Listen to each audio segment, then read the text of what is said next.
Kabanata 9. Mukhang malalim ang iyong pinanghuhugutan na. Naranasan mo na din ba ang umibig? Tanong ni Juanito na nagpatigil sa akin. Napatingin naman ako sa kanya at mukhang interesado din siyang malaman. Sabi pa niya tapos sinagi ako. Aba, feeling close na to ah. Imposibleng hindi mo pa nararanasan ang umibig. Lahat tayo, kahit minsan, umibig sa isang tao. Dagdag pa niya, siya naman ngayon yung nakatulala sa lawa. Tama ka, di natin maiiwasan ang pag-ibig. At dahil sa pag-ibig, di rin natin maiiwasan nasaktan. Sagot ko naman. Oo na, ako na ang hopeless romantic. Heist, nasaktan, nadapa, napunta sa panahong to. Napapapikit na lang ako at inalala ang first love ko. Since kindergarten, magkaklase na kami ni Shay hanggang elementary. Sobrang close kami at parang kapatid na ang turing namin sa isa't isa. Pero lahat ng yun nagbago mula nung pumasok sa eksena si James Gilbert. Naging kaklase namin si James ng 4th year high school kami. Halos lahat may crush sa kanya. At syempre, isa sa mga babaeng patay na patay sa kanya ay kaming dalawa ni Shay. Basketball player, matangkad, gwapo at mayaman. Sino ba namang hindi magkakagusto sa kanya? Si James Gilbert ang first love ko. Dahil sa isang pangyayari, uwian na namin noon, napadaan ako sa basketball court at naglalaro doon si James. Bigla na lang tumama sa likuran ko yung bola at dahil doon nadapa ako. Napatahimik ang lahat pati yung mga naglalakad at naglalaro. Akala ko walang ibang tao ang magmamalasakit. Pero sa lahat ng tao sa lugar na yon, hindi ko inaasahan na si James Gilbert pa ang tutulong sa akin. Mamiti ka lang para isipin nilang walang problema. Sabi pa niya sa akin, mula sa araw na yon, hindi ko makakalimutan yung ginawa niya. Pero pagdating ng second quarter, binago ng advisor namin yung sitting arrangement. Hindi ko inasahan na magiging magkatabi si Shay at James. Noong una okay lang sa akin, pero habang tumatagal, hindi ko na nakakasama si Shay dahil lagi silang magkasama ni James. Pinapansin din ako ni James pero halatang may gusto siya kay Shay. Kapag magkakasama naman kaming tatlo, sila lagi ni Shay ang nag-uusap. Hanggang sa hindi ko na matiis at iniwasan ko na lang silang dalawa. Napansin niya na Shay at kinausap niya ako. Hindi ko napigilan ang sarili ko at nasabihan ko siya ng masasakit na salita. Akala ko naman naiintindihan niya na kaya ako nagagalit at nasasaktan ay dahil nagkakamabutihan na silang dalawa. Inaway din ako ni Shay at mula noon naging mortal enemy na kami. Iniiwasan ko na din si James pero isang araw bago kami graduate ng high school, umamin siya sa akin na may gusto din siya sa akin at nagpapatulong lang siya kay Shay para maging close kami at ligawan niya ako kasi nahihiya siya sa akin at natatakot na baka tarayan ko siya. Ang pag-amin ni James na nararamdaman niya para sa akin ay narinig ni Shay. Sa totoo lang, sobrang saya ko nung nalaman kong may gusto din sa akin si James.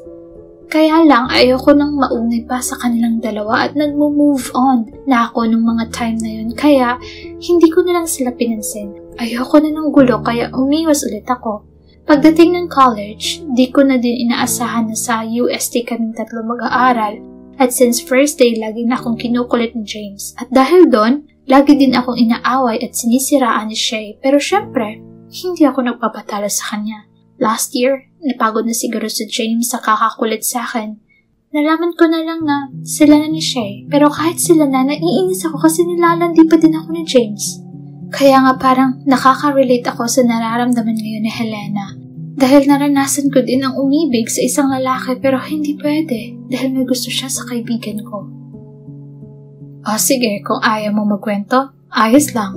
Narinig kong sabi ni Juanito, shucks, nakalimutan kong nasa tabi ko pa din pala siya. Napahinga na lang ako ng malalim. Hindi naman niya kilala si James at Shay kaya siguro okay lang na magkwento. Sabihin na lang natin na ang malas ko sa pag-ibig. Sa dinadami-dami ng lalaki sa mundo, sa maling tao ko pa binigay ang puso ko. Panimula ko, naramdaman ko naman na nakatingin sa akin si Juanito. Walang minamalas sa pag-ibig. Hindi maling tao ang inibig mo. Sadya lang sigurong mali ang sitwasyon niyo o ang panahon ng umibig ka, paliwanag ni Juanito. Ang makata talaga nito. At sigurado nga, hindi rin talaga kami para sa isa't isa. Dagdag ko pa, napatango naman si Juanito.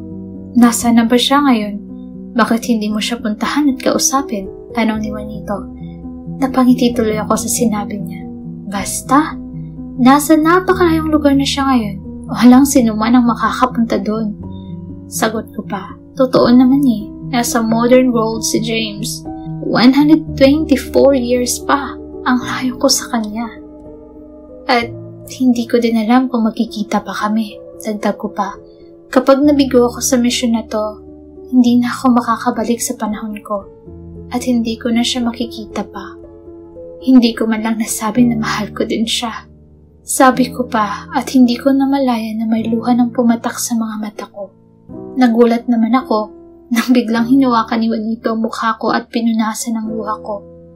Sigurado ako na kahit hindi mo nasabi iyon sa kanya, alam niya pa din mula sa puso niya na mahal mo din siya. Sabi pa niya, tapos ngumiti siya. Yung ngiting magpapagaan sa kalooban mo. Pagdating ng hapon, nagpaalam na si Juanito. Agad ko namang hinanap si Teresita para iabot sa kanya yung sulat ni Juanito para kay Helena. Hindi ako pwedeng umalis ng bahay dahil magtatahi daw kami, sabi ni Ina. Carmelita, anak, ayos ka lang ba? Tanong sa akin ni Ina. Nandito kami ngayon sa balkonahe kasama si Maria at Josefina. Nagko-cross-stitch kami. OMG, may konti pa man din akong naalala sa pagko-cross-stitch namin noong grade 5 ako, pero gosh, hindi ko talaga passion ng magtahi.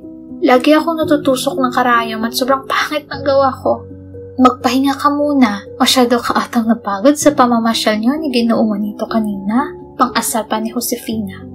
Magre-react na sana ako kaso inasar nila akong lahat. Gosh! Patingin nga ng gawa mo, anak, sabi pa ni Ina tapos kinuha niya yung tinatahi ko. Napailing naman siya. Gosh! Confirmed, ang pangit nga ng gawa ko. Masama nga ang pakiramdam mo. Teresita, samahan mo na si Carmelita sa kanyang silid. Utos ni Ina ka Teresita. Tumayo na ako at nagbaw. Nakita ko namang tinignan din ni Maria at Josefina yung gawa ko. Matatawa si Ginoong Juanito pag nakita niya to. Pang-asar naman ni Maria tapos nagtawanan sila ni Josefina. #feeling defeated. Pagdating sa kwarto agad akong nag-dive sa kama. Binibini, maaari po ba akong magtanong? Narinig kong sabi ni Teresita na nakatayo sa gilid ko. Oo naman, sagot ko na lang sabay ngiti. Bakit kasi kailangan pang magpaalam kung pwedeng magtanong? Ano pong nangyari sa inyong mga kamay? Panimula niya. Napatingin naman ako sa mga kamay ko. Wala namang sugat at ang ganda pa nga eh. Chos. Bakit po nawawala na ang inyong kakayahan at galing sa pagtahi? Tanong niya pa. Ha? Ano daw?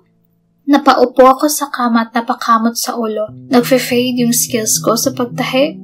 Hindi nga ako marunong magtahi eh.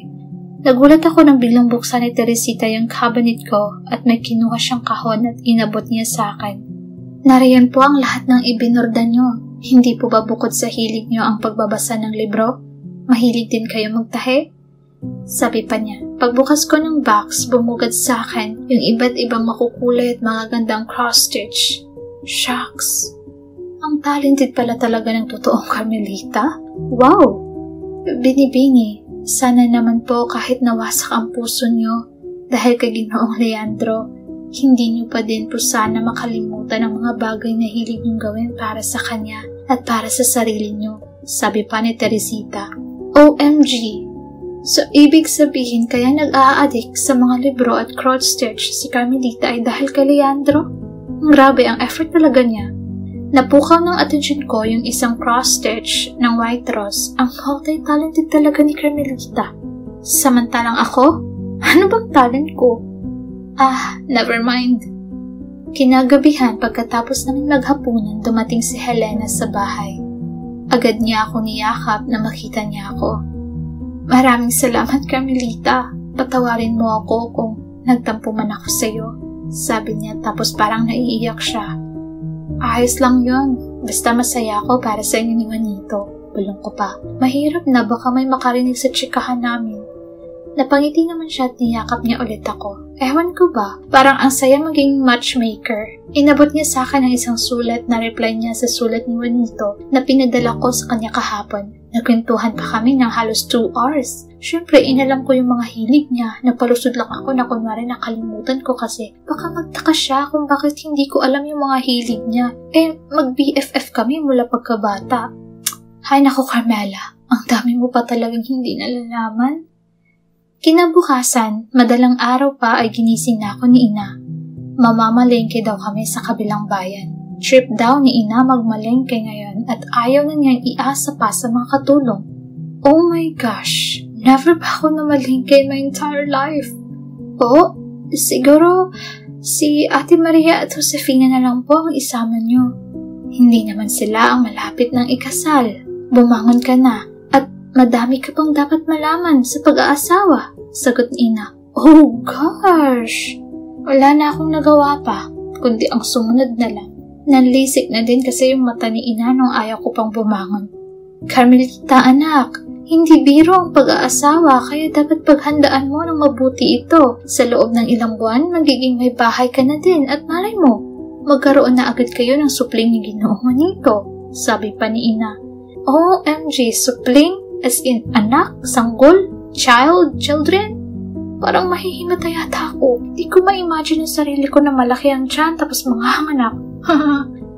Malapit nang magtapos ng pag-aaral ng medisina si Ginoong Juanito at asahan mo na magiging abala siya sa kanyang trabaho habang ikaw naman ay magiging abala din sa pamamahala ng iyong tahanan. Ikaw ang magluluto, maglilinis, mag-aayos ng bahay, magtatanim ng mga halaman at bulaklak, mamalengke, mag-aalaga ng iyong mga anak, at magbibigay saya sa iyong asawa. Paliwanag pa ni Ina, parang kinilabutan ako sa huling sinabi ni Ina na magbibigay saya sa iyong asawa. What? I cannot!